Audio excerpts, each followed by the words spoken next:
Okay, hey horse drivers, especially Sheila.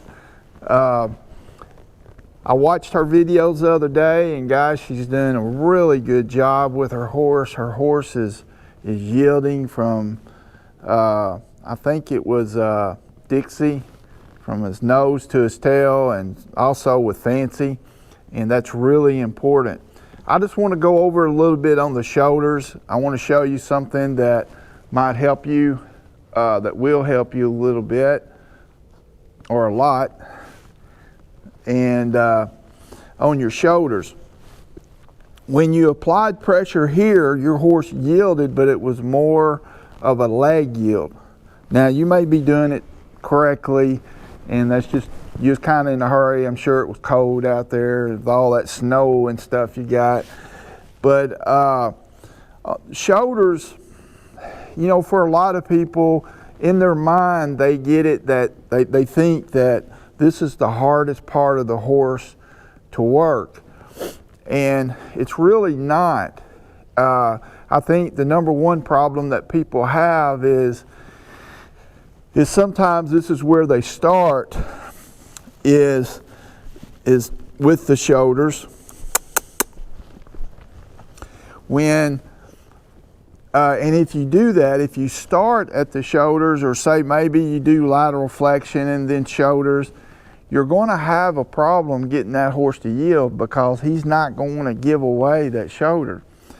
And so what you have to do is do the disengaging first, or do the lunge, lateral flexion first, and then the disengaging, or vice versa. I usually like doing the disengaging first. But when you do these two exercises, now when you disengage, you've got the back part of the horse, midsection and back part, flexible. And when you do the lateral flexion, now you've got the front soft and flexible. So make sure that you do both those areas. Now Sheila has done those areas and done very well. But what I wanted to show you, Sheila, is that you were standing here when you were doing it, and that's telling your horse to move basically anywhere on this side of the horse, okay? Meaning that you've got this whole big door open, all right? So what I want you to do is I want you to move a little bit more in about a 45-degree angle, and then place your hand here on the chin. And you want to make sure that before you start applying pressure with your body, that you've got this nose going in the direction that you want your horse to go. All right? Okay. And that's another mistake that we make. We try to get the horse to yield his shoulders. There she is. We try to get the horse to yield the shoulders, but the nose is pointed this way, inside. We want the nose pointed in the direction that we want the horse to go, okay? So I'm going to apply a little pressure here, and then I'm going to get his nose around. There we go.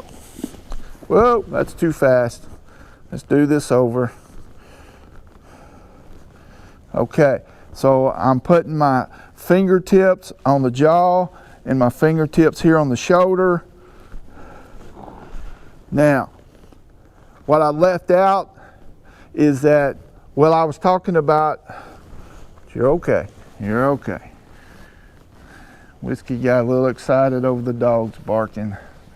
Okay, now remember, if you're standing here, you've got the whole door open over here.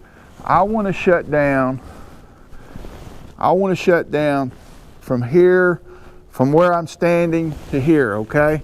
I want this part of the door shut. The only door that's open is in this area, all right?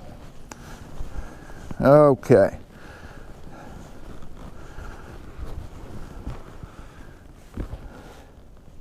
Now I'm going to get in this position, there. Now, if your horse walks off a little bit, after you ask your horse to yield his shoulders, just take your lead rope here and just back your horse up. Okay, now I'm going to step right in here.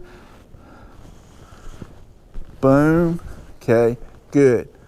Now, when your horse does like Whiskey just did, he kind of went in a little leg yield or a side pass there after he moved his foot the first time, and he's a little bit quick. All right, so that means his mind's spinning pretty fast, and he's a little bit uncertain about it. So when they do that, that doesn't mean that it's okay to go ahead and stop, that your horse has got it. Now you've got to work on the mental part of your horse. You got to get your horse, he's saying, you know, I did it, but I'm not comfortable with it. So we need to keep helping our horse until they get comfortable. So we're going to do this again.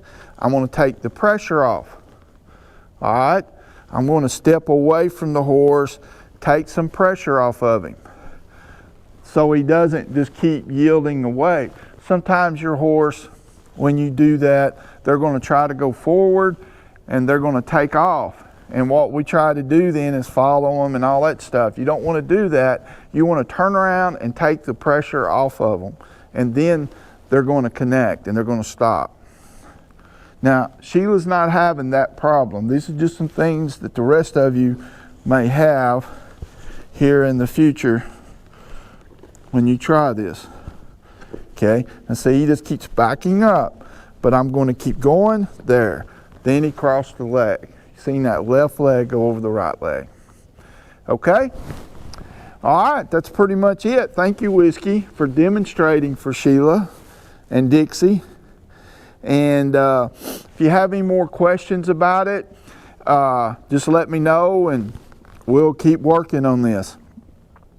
And as far as your horse that keeps moving, just keep doing it. Keep doing it, keep doing it, keep taking the pressure off.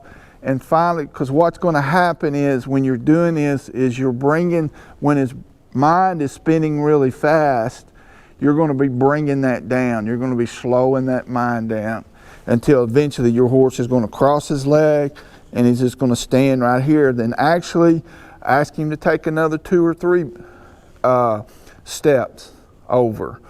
And then eventually you'll be doing a 180 and then a 360. Okay? All right. Thank you, Sheila, for showing us that video. And on the next one, I'm going to show you something about the backup.